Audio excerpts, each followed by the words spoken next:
There's a really cool Formula One racer. Yeah. All right, well, I'm an idiot. Well, you're just not into Formula One. I guess not. Yeah. No, it's okay. Say it, Dan. Yeah. Let's give up at this point. I'll say it then. You're an idiot. Thanks.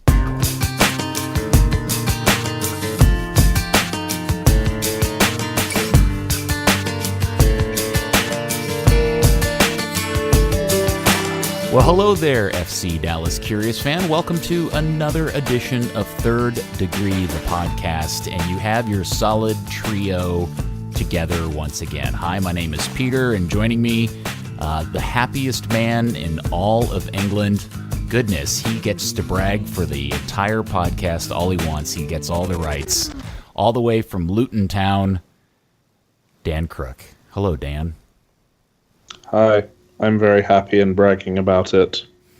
All four teams in the 2 European championships are from your motherland. You've got to be just beside yourself. I couldn't care less, in all honesty. Really? Yeah, not a big. The Premier League ruined English football. I'm over it. You're not the first person. You may be the first person I met that I started to understand this from, but as I've gotten to know more English people, I am diving into this whole, I don't know what you call it, genre of people who are from England and really hate the Premier League because of how much it's changed the sport in the country, in your eyes for the worse, due to the money and all of that stuff and all the things that it's changed and how that's trickled down to the smaller clubs. So you've kind of exposed that side of it to me, Dan. So thank you for that. I feel honored.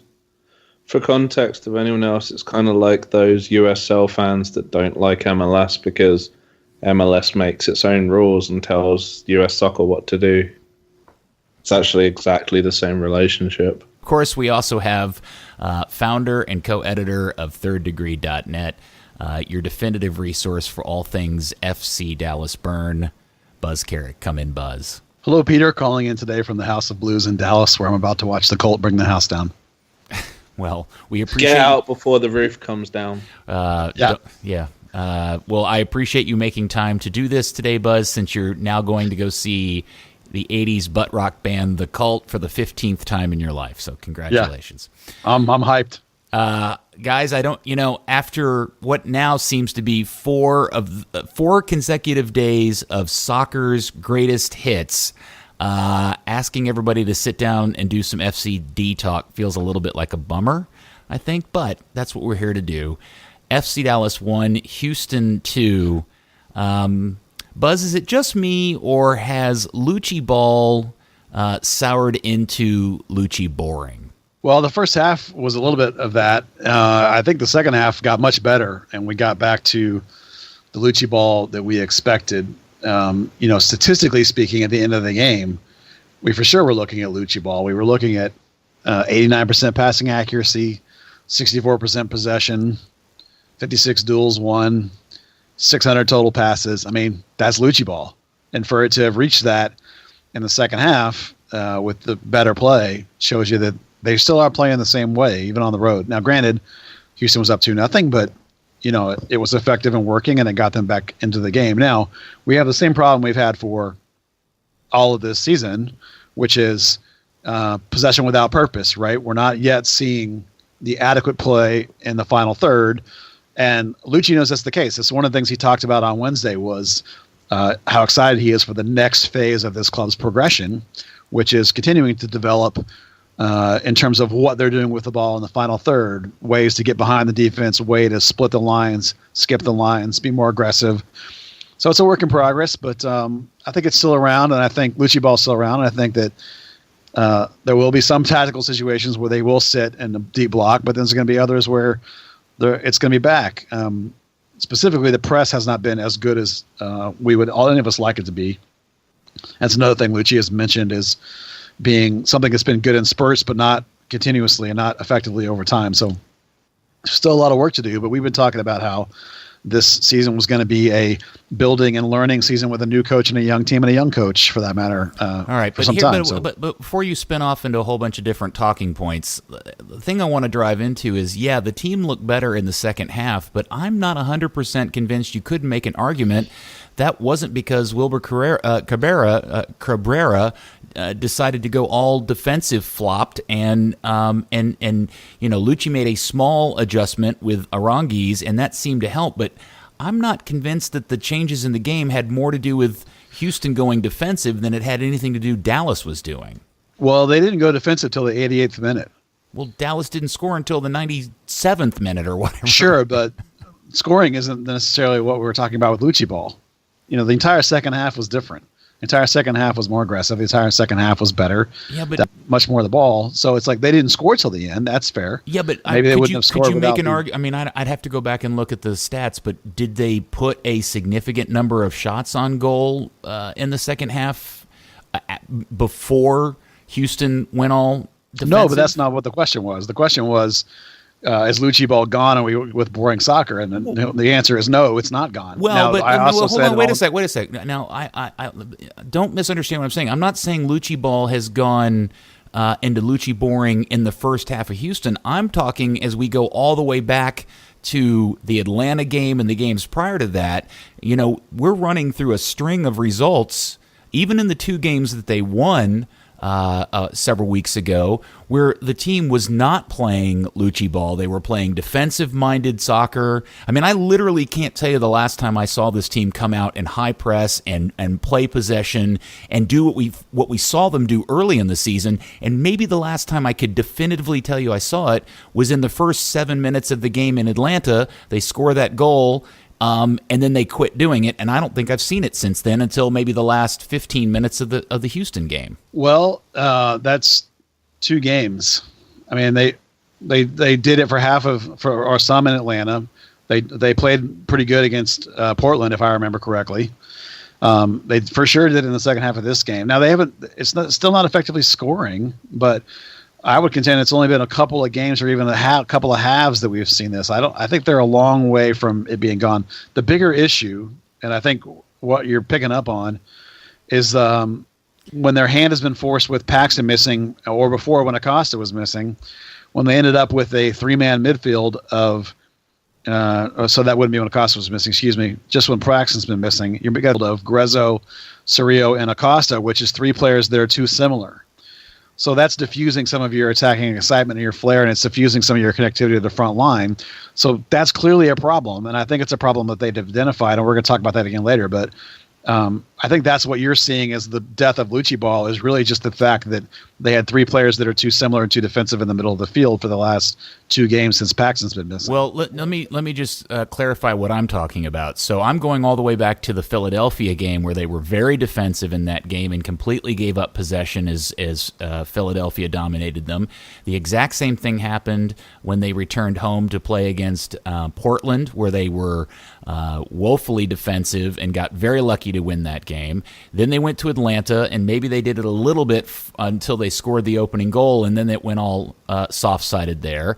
And then they had the game against San Jose, where, I mean, goodness, I mean, to be fair, San Jose's playing that wackadoodle format, tactic that didn't help Dallas very much. And then for the majority of the Houston game, it was very similar. So, I'm not trying to be alarmist and say that I saw Luchi ball disappear in the last game or so. This goes back to the beginning of April, at least from what I'm seeing. Am I wrong in seeing it? You're certainly entitled to your opinion on that. I disagree with you. I don't think the Portland game was that way, and I don't think the San Jose game was that way.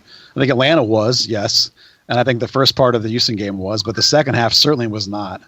So really it's just the Portland game when they were shorthanded and missing bodies and had to start Thomas Roberts, of all people. The Atlanta game where Atlanta outpossesses everybody else in the league by a vast margin. San Jose did some crazy crap, but Dallas still tried to play the way they wanted to play and ended up trying to resort to long balls because of the way they compressed and didn't allow them to build out. But they still tried to play the same way. They just couldn't get it out of the back smoothly. So really, it's only been a couple of games, and it's been the games where they've been shorthanded and missing people and had cards dealt to them. I don't think overall you're seeing the death of it. I think it's just circumstances. Well, I didn't say the death of it. I was just asking if it had soured into something. Let me put it this way, and Dan, you can chime in if you agree or not. I have just found the team to be very boring to watch in the last several games of the season, where they were interesting and somewhat exciting to start the season. And while my expectations for Dallas have never been high, I predicted they wouldn't make the playoffs. I've been a little bit surprised that it's gone limp this quickly and early in the season. Yeah, I think it's just situational. You mentioned Atlanta. You can't go into Atlanta with a high press and playing full-on Luchi ball and expect to come away with anything. But they did. That's exactly how they got the opening goal. I just mean overall, they had to adapt through the game, and we bemoaned for a few years that Oscar's system was, he came in, he had his system that he wanted to play, and there was no plan B. I mean, now we're seeing a plan B, and at times plan B is becoming plan A, but, at least there's the versatility that everyone's spoken about for several years that we never actually saw. All right, so I'm going to ask both of you guys this question, and it's a nagging question that's been bothering me since the Houston game, which is, can any of us explain how we got to the point where a 19-year-old blonde-haired kid from Farmers Branch, who, by the way, is a homegrown, out of the club's own academy, is the only effective attacking tool this roster has to this point? The people of Highland Village are going to be so offended that you called them Farmers Branch.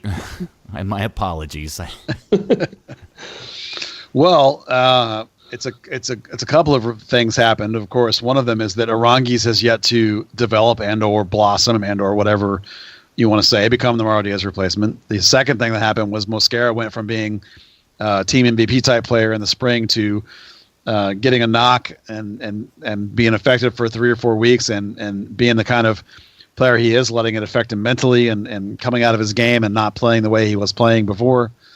And Barrios is who he is. He's not going to change. He's a vertical guy. So you're left with Acosta, who's a linking type player, and really you only have one creative attacking difference making player on the field, and that's when you've lost him, you don't have a replacement. That's part of what's happening right now. That's diffusing this team and making it look like it's an unsexy, unappealing team. That's perfect. I mean, what else can you add to that, really? Thanks, Dan. It's quality analysis from Dan Crook. It was quality analysis from Buzz. It was just analysis of the analysis. Yeah. Okay. The wheels are coming off this episode. I can feel it. Yep, it is. I could totally tell. Yeah, I understand what you're saying, Buzz. I guess the point I'm trying to make is it just one of it is totally a compliment to Paxton, right? Yeah. I never am not impressed when I look out on the field, Paxton playing the critical attacking role on the team, and Pablo Aranguis, who so many months ago was the next coming of Mauro Diaz, is shoved off somewhere on the left, and where they're ostensibly trying to hide him. And so I mean this as a compliment to Paxton, but at the same time, I do find it a little bit worrisome that when Paxton goes missing, the team, it feels like, just deflates and loses any sense of ability to get into the attacking third of the field, whatever I'm trying to say. I think there's no question that that's the case. I mean, you're looking at a roster that is in the middle of a transition from the former coach to the new coach.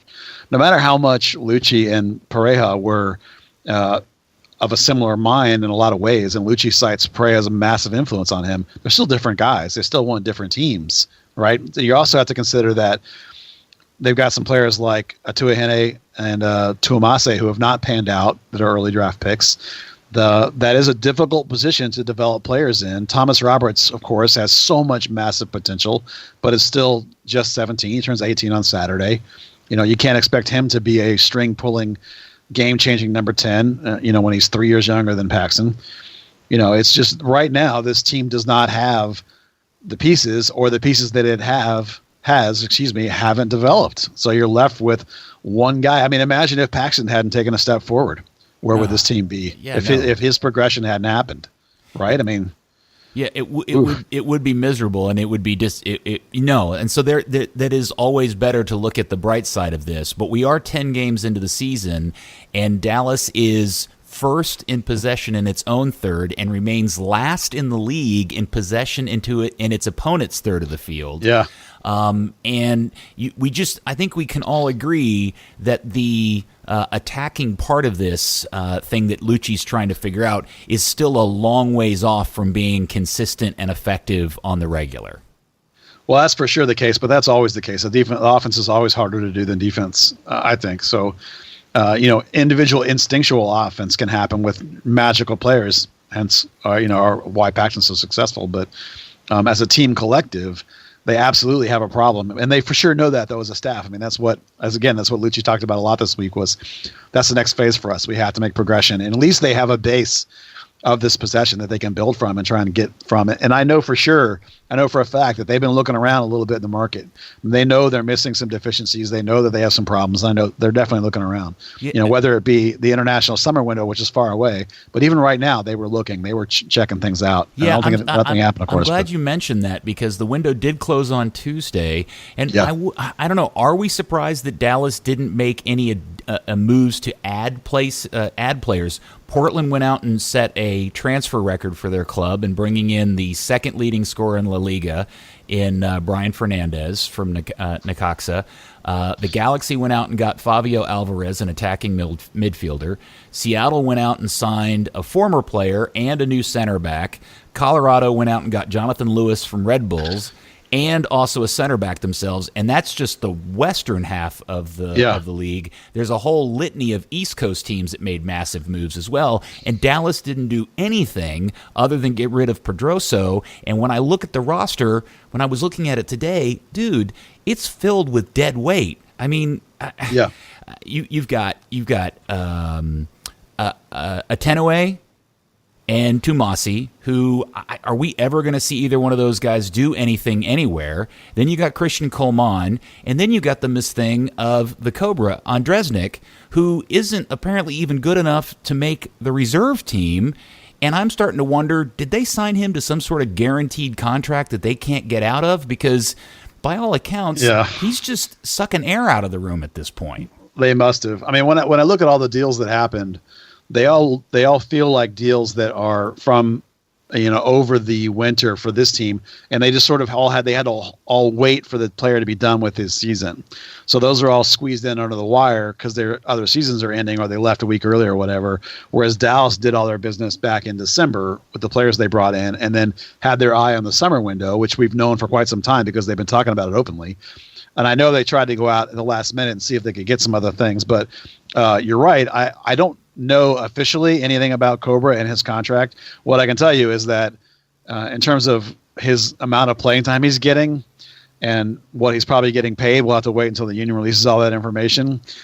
There must be a guarantee there. I can't imagine that there is not, or else they would have been tempted to eat that contract right out the gate once we saw him in spring training. In my opinion, Luchi's never said that. Luchi's always very complimentary of Cobra, just like he was with Pedroso, that damning with praise, right? He's got a great attitude, he works hard, I'm not going to complain about a guy like that. Well, his playing time should tell you something. But, it's true that there are a couple of players that, as you mentioned, Coleman getting healthy, he's also got a guaranteed deal. That one we do know. Again, this is a roster still in transition with a new coach. He hasn't gotten all the pieces out yet that he wants to get out, and even some of the ones he brought in haven't worked. So, they had a technical director leave. They had another one pass away. They've got new guys in all those positions. Everyone's trying to figure everything out. So I'm not surprised they couldn't get anything done that wasn't already done December.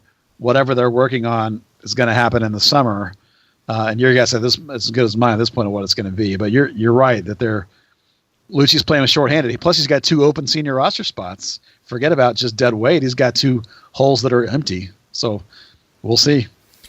All right. Well, I don't mean to be pessimistic, Pete. It just seems like after this last bit of run and some of the form of the team and the missing pieces, Paxton now going to be gone until after the U20 World Cup, and the other pieces that will then follow him along that way, it really seems to will have stretched the roster thin. And at a point where you think they're going to have to start utilizing some of the depth, you start looking at some of those players who have essentially played none at all, and you just really begin to wonder if they made some mistakes along the way in building the roster to this point. The other thing to remember, here's the crazy part, I think Saturday Thomas Roberts turns 18. He does. It's possible that kid ends up signing a deal with Bayern Munich, and we never see him again in an FC Dallas jersey. Well, it's certainly possible. I base that only on the fact that they brought him back twice with Chris Richards.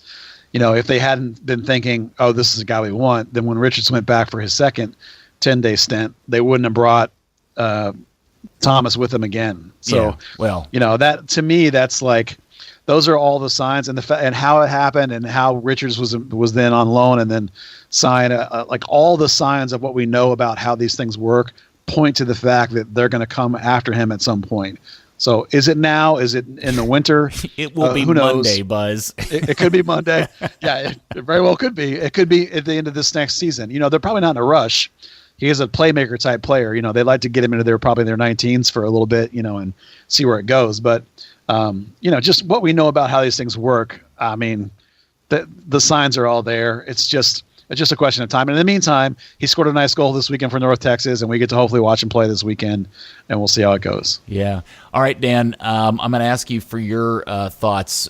Was it not just – I'm trying to figure out what my emotional reaction was when I flipped on the television and I saw literally a 3/4 empty BBVA stadium in downtown Houston for a Texas Derby game on a beautiful Saturday afternoon. I don't even know how to describe if it was just kind of like I was numb to it or apathetic about it or I was frustrated, or like you can have a stadium in the nicest place, but if you aren't doing your business right, nobody's going to care. I mean, that's definitely the case.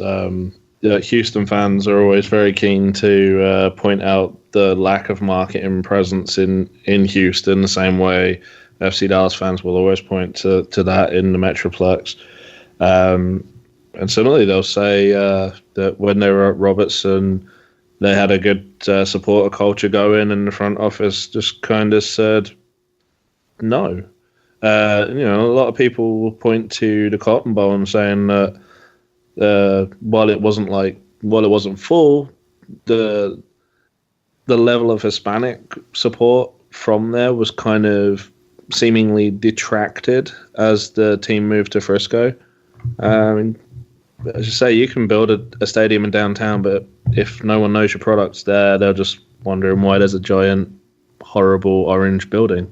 Yeah, I think sometimes people are surprised to find out that stadium sits in the geographical equivalent of Deep Ellum for Dallas. And not only does it sit in a prime location, it literally has a train stop in front of the building, and it is surrounded by modern apartment buildings and a nightlife scene that's not dissimilar at all from the uptown Deep Ellum area. And it just really drives home the point that you could whine and complain about where a stadium is all you want, but at the end of the day, it is really up to the front office to do the work in building the community relationships and all of those pieces, right? I think there's also an element of, location can be key. One of the problems with our location is they picked out this fantastic spot, as you say. It's been developed around really great apartments around it, plenty of bars. There's also an enormous homeless problem around that area, which detracts the families that the two Texas MLS clubs like to target. I've been to a game there myself, and I actually think it's a fantastic venue. So it's like I know what you're talking about. Like that part of the end is absolutely just like Deep Ellum was, with bars and clubs. And so as Dan says, you can feel why maybe some family people wouldn't go for it, but we've talked about this many a times. The downtown is not a cure-all. Dallas, when they were at the Cotton Bowl, averaged 11,000 people a game, and in Frisco, they averaged 14,000 people a game over all the years they've been there. So, and the knock on the Hispanic audience, always from the professional level, was always that it's a late walk-up audience. They like clubs, quote unquote. Not Dallas specifically, but all clubs like season ticket sales. They like advanced sales. They don't want walk-up sales. So, downtown is not a cure-all. There are plenty of people out where Frisco is, and we've talked about this a million times. Yeah, I don't mean to devolve into that particular thing. I just the fact that the stadium is in the prime location that it's at, and Houston in particular, with an entertaining team and with some Latino players, it really just boggles the mind how badly that front office has screwed that up. It's frankly embarrassing, and it was really weird seeing that on television last Saturday. Okay, let's get back to the actual stuff on the field. Dallas goes now. They return home on Saturday for a 1 p.m. kickoff against Red Bull. Now this is interesting because this is one of those weird little stretches, and maybe the oddest stretch of the season that we're about to get into, and not necessarily the best time for Dallas in terms of available players. They have New York on Saturday. Then they turn around and play Thursday in LA against the very, very hot LAFC. And then the weird one, I don't remember the last time this happened with Dallas. They come home 3 days later and have to play the same team again in Frisco on the 19th. Then they go to Vancouver on the 25th and then return home to play Seattle on the 1st. This is going to be a very telling stretch of games. Yeah, it's a brutal stretch. I mean, essentially back-to-back LAFC games. And when you include New York, that's 3 games in 8 days. This is particularly the Thursday next Sunday stretch. Reminds me of that stretch where Shells Hyman went out to L.A. and played basically like a full reserve side in one of the games, and put his money on, I think it was the Open Cup game that was like 3 days later or something. It was not going to surprise me at all to see a heavy, maybe heavy is the wrong word, to see some level of squad rotation going into those games, and possibly even a complete sacrifice of the Thursday game out in LA, and just say, we're going to roll out a whole bunch of kids and they're going to learn, because that's a brutal stretch, and winning in LA against LAFC is tough. They're already learning stuff about themselves in terms of how they need to construct the midfield. Paxton's not going to be back to help any of this stuff. Even if he's healthy, he'll be gone. You might be losing Surreal. You never know. Pretty soon with the U20s, or Cervania, one or the other with the U20s probably. So it's going to be interesting. It will be a stretch. So let's focus specifically on Red Bull, which is Saturday again at 1 at the stadium. By the way, side note, the one silver lining of the fact that the game is a day game and starts at 1 o'clock is that it'll finish at 3, which is right in the middle of our radio show, which is on the ticket, which starts at 2. Buzz will be calling in after the game, just a little bit after 3, and we will do a real-time live FC Dallas postgame show on the ticket on Saturday, just a little bit after 3, and that's pretty cool. So there's a little previewing for that. Now, let's see. Red Bulls won their last 2. Dallas has not won in their last 2. Statistically, the two teams are very similar up and down the board. Yeah. But can you name the last time FC Dallas beat Red Bull? Oh, man, I remember this is a trick question. No, it's not a trick question. It's not actually a trick question at all. I think wasn't it at New York like 5 years ago or something? You're almost right. It was late in the 2013 season at Red Bull was the last time they won 1-0, 1-0, and New York has won the next 5 games since then. Well, yeah, they're a particularly good club in the sense that they have been playing their system now for 3 years or more, maybe 4 years now, that they've been playing a pretty consistent system and have that system dialed in and know exactly what they're doing. So, when you're going up against a team that's still trying to figure things out, that's a tough ask. I mean, I know it's a home game for Dallas, but you're talking about a good team, and Dallas is, again, shorthanded. So they worked a lot this week on winning second balls, which is something New York excels at, on pressing and breaking pressing and winning individual duels and trying to a lot of individual responsibility stuff. Like, you got to win your battle or we're not going to win the game. Well, we're saying about how New York have been that consistent with their style over the past few years. I mean, this year they're not. They lost to the Revs a couple of weeks ago. They lost to Montreal last night. Yeah, They've been experimenting with a back five, and it's not doing so well for them. Yeah, I misspoke. They did lose last night. I didn't update my records. They had beat Cincinnati a couple of weeks ago, and they beat L.A. At Red Bull Arena 3-2, and then lost last night to Montreal 2-1 at home. By the way. Yeah, they've yet to win away this year. There was an interesting stat that came out last night after Max Hierruti put in that performance. Red Bull have lost 2 home games all season for like the last 7 years. They've lost 3 of their 6 home games already. Wow. Yeah, it's a weird twist for them. They are certainly struggling. This is not a typical Red Bull start to the season, not at all. Yeah, that does not match up with what you think of them in terms of. I mean, they are still in 6th place. They got a lot of ties apparently. They also, they had Kaku got the suspension after kicking the ball at the SKC fan. He actually returns for this game. They've had an issue up front. Bradley Wright Phillips hasn't been great this season. He's 34. He's dealing with a groin injury, so he's probably out for this game. And they don't have a second choice striker, really. Oh, goodness. I looked at the wrong New York team. They're 10th. Wow. I just saw New York and stopped reading. New York Red Bulls 3-5-2. Yeah, I didn't think they were in 6th place, but I'm glad you corrected that's my that. bad. Goodness. I mean, the East is pretty bad, so it's conceivable, right? Yeah, it's bad. I'm going to have to reevaluate my opinion of New York Red Bulls at this point. Yeah, so Buzz, how do you feel Luchi goes about correcting what has been ailing this team for the last several weeks? And, what's in store for us here? Well, I think it's pretty clear that to anyone that's watched this team, and I've talked about it a little bit when we were talking about Houston, is that the 3-man combo of Grezzo, Cerrillo, and Acosta is not really working. And I think that's because Grezzo and Cerrillo are too similar. It's basically giving you a team like Oscar played with Grezzo and Ulloa. So without like a Diaz playmaker in front of him, more of a linker in front of him, that's just not working. So I'm pretty confident from talking to some people around the team that they're aware of that, and they kind of. I think the solution is what happened late in the game against Houston when they shifted Arangis into the middle as like a pure 10 and pulled off Grezzo. And then you ended up with sort of a 6-8-10 kind of look, which is more like what you had with Paxton. Arangis came to life and started making some connecting passes in the final third for the first time ever, perhaps. It wasn't a lot, but it was only 25 minutes that they played that way. So I'm pretty confident that... And Houston was sitting really deep at that point, too, by the way.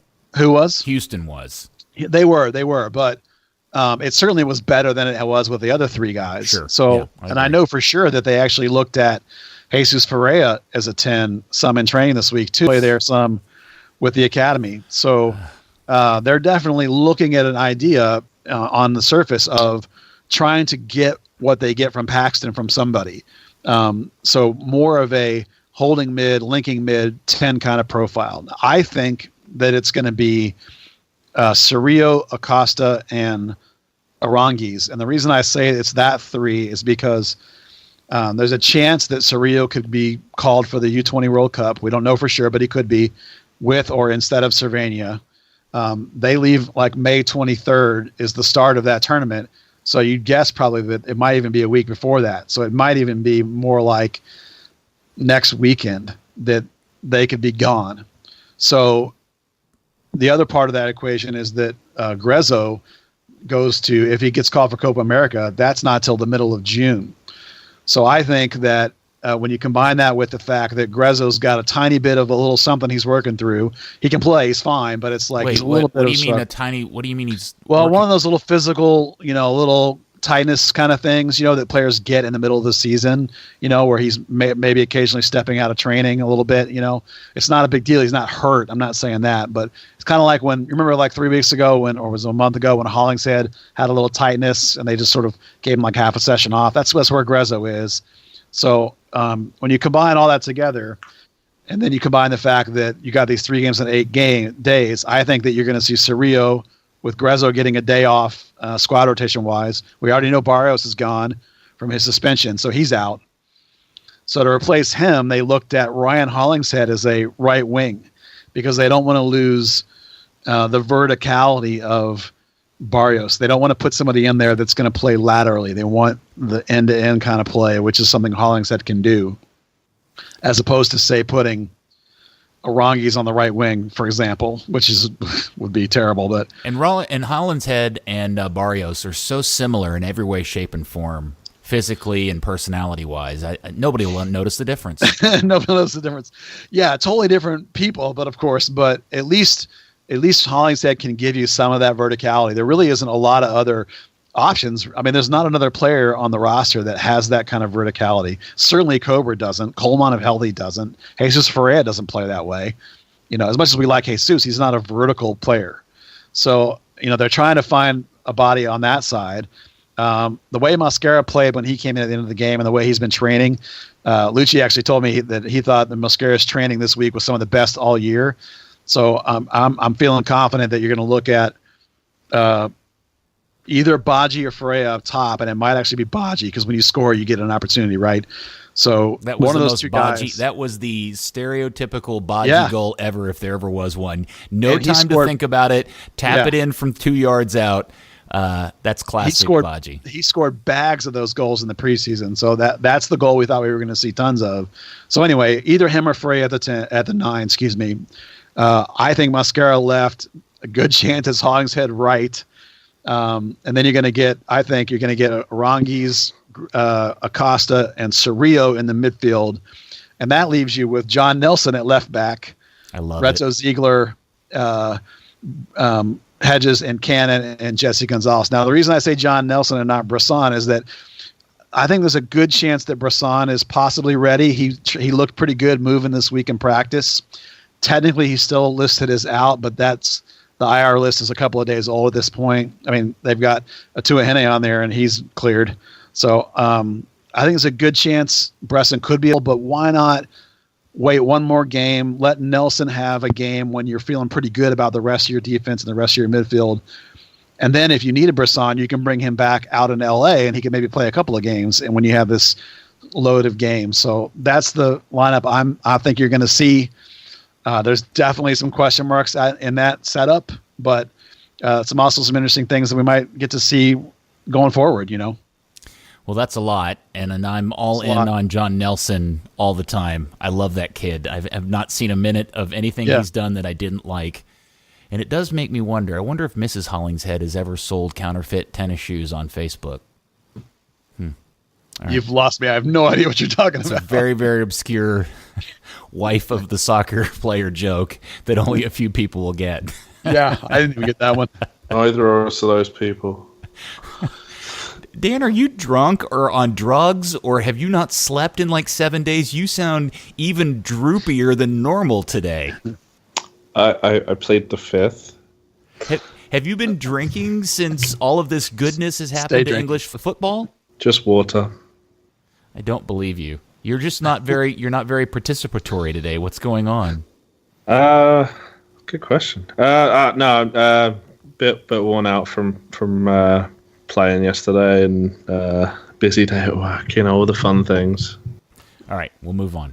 All right, guys. The other thing I wanted to make mention of is the other day, the great Matt Doyle, a guy from MLS Soccer that I respect, and I think he's really good at what his job is, was doing a Q&A mailbag thing, and somebody asked him about new young coaches, and after a bit he got to Luchi, and he ended the answer with essentially predicting that he thinks Luchi is a future manager of the U.S. men's national team. And I thought even for Matt Doyle, I thought that to be absolutely ridiculously early for a guy that just started head coaching professionals 5 months ago and has only got 10 games under his belt. It was a weird take. I know he kind of like included a little line after it. Just wanted to get that in before anyone, so maybe it was tongue in cheek. But I mean, his thing is kind of overhyping academy guys, and let's hope he's not moving on to coaches and doing that just 10 games into a career. Well, I think if you juxtapose that with the tweet that he put out today, which is Thursday, when we found out just a few hours ago that Brad Friedel had been fired by the Revolution, he had some other tweet that I thought was really hard to square the two together. He was essentially saying, hey, maybe it just, trying to make the jump from U19s to coaching professionals at MLS level is pressure's just too great, and it got to him. And I thought, well, wait a second. First off, Brad Friedel's got a far more advanced resume in the sport than Luchi does. Two, he actually coached through an entire season in 10 games, albeit with a really crappy record. How are you making that decision, but at the same time predicting greatness for a guy in Luchi's position, which I'm not trying to disrespect Luchi, but I'm also at the same time, as you said, Dan, I'm a little worn out on people making predictions about things related to FC Dallas that are so premature, and we all end up getting disappointed when the things that we all have great hopes for never come true, a.k.a. Fabian Castillo, Mario Diaz, and Kellen Acosta. Well, my thought about reading that was that if he's talking about how hard it is to make the leap from the academy to the first team and then praises Luchi, obviously he thinks that Luchi has handled that leap and is dealing with it no problem. And maybe that's why he thinks he's a future UCL national team coach, by how quickly he's adapted in such things. I mean, that's the way I came away from reading that. But I know what you mean about premature hype, and we try and, I think we tongue in cheek get them on board sometimes with the hype train on certain players, go the fun of it. But for the most time, we try and keep a level head about most of these things. Everyone on this pod and everyone on our website has made predictions for this season with the fact in mind that you've got a young coach and a young team and a young squad. There's going to be some pains this year, and we all know that. So, we're a bit of a pragmatistic sort of mindset around these parts, and so occasionally people do get carried away, though. There's no question. That new word you just made up, pragmatistic. Also on that note, you can get your Ricardo Pepi L Train 9 shirt at the Third Degree store thing. Well, that's why I say some of that is tongue in cheek in terms of, the very day that I said we should tap the brakes on Pepe and give the kid a chance to be learn to be a pro and be a young player. It was like, here's the shirt, hype train. So, we're having fun with it. That matter of fact, that shirt almost makes fun of the people that are going bat crazy about Pepe and how insane good he is when you're like, dude, he's 17, 16, whatever the hell he is. Man, so it's a double meaning like the Huntsman shirt then. Yeah. Dan, I love it when you rose from the ashes like a phoenix right there in the pod today. That was fantastic. Good for you. Kudos. Yeah, make sure and get yourself a Pepe Hype Turn shirt. That's right.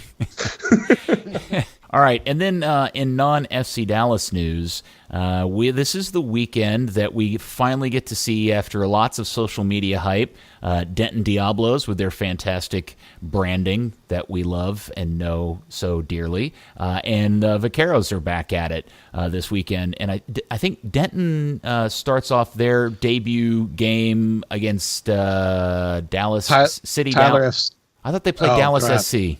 Yeah, you're right. I got it backwards. Yeah. By the way, that's the team that plays in McKinney now. And, yes. And then who is Vaqueros playing? I think they're the ones that have Tyler. Ah, excellent. So go support your local soccer and check that stuff out. The guys at Denton Diablos in particular have done some really good work online with social media and the way they've been announcing all their signings. I know somebody wrote a story. Oh, Steve Hunt wrote a story about their first game for us on the blog earlier today. And then, look, everybody, they did it again. Rayados from the Pub League, North Texas Premier Soccer Association, they won another U.S. Open Cup game. They did it in Little Rock, and they had to do it on PKs, but they certainly had some adversity. Because I think I understand this right. They had flights booked for that morning, but the rain on Wednesday got the flight canceled, and they ended up having to drive to Little Rock to play in the game. Yeah, they did a last-minute road trip, jumped in vans and drove up there and probably got there just about in time to play the game, I imagine. I only happened to flip on the game when I saw it went to penalty kicks. I got to say, I was surprised and somewhat confused by the quality of the stream, multi-camera, play-by-play, and replay for a U.S. Open Cup game in Nowhere, Arkansas. And it was the same thing across all of those games. So I don't know who's spending the money. I don't know if it's ESPN. I don't know if it's the U.S. Soccer Federation. But that's a really interesting investment in that tournament, finally, that hopefully will get it some of the attention that it's long been due. Yeah, the U.S. Open Cup is a unique sort of event. We don't really have this kind of competition in other sports in this country. And if somebody can get on board with it and sell it as a story and sell it as an entertaining event, you might get something like a sort of Little League World Series kind of vibe going with it and get some great stories out of it and some great attention with it. And I believe it's USSF that is finally getting behind this tournament and trying to build it up some. I'm really excited about it. I hope they can do some good things with it. I really just I hope as they continue to grow it, they kind of move to actually playing the games on the weekends, particularly for these amateur teams where people are having to take the day off work to go up. We saw Rayados and FC Denver, their flight to Midland got cancelled, so they had to reroute to El Paso and then drive up another 4 hours. You don't want to see teams pull out because half the players were stuck at work, or because travel plans just weren't possible. Yeah, I think that I'd like to see some compensation for the amateur teams too, some help with because the travel costs can be overwhelming for clubs like Rayados if they make a run. Yeah, Rayados is an amazing that I'm not sure has gotten enough attention considering how many times they've pulled this off. Their next game now, they have to go to Oklahoma City and play OKC Energy, who they upset last year. Who they upset last year and is also USL Pro. Yeah. Is that what it is? Championship club. So, and again, just to make sure everybody understands, Rayados is absolutely the epitome of an amateur team. They play in, as I said earlier, the NTPSA, which at one time was the largest men's amateur league in the United States. They had over 5,000 participants, and it was broken up in divisions of open, over 30, over 40, over 50. And I think currently there's like 6 open divisions. Rayados plays in their premier division, their top division. There's probably 8 over 30 divisions. There's 6 over 40 divisions. My pub league team plays in over 40. So they're playing in the same league that I play in, which seems ridiculous.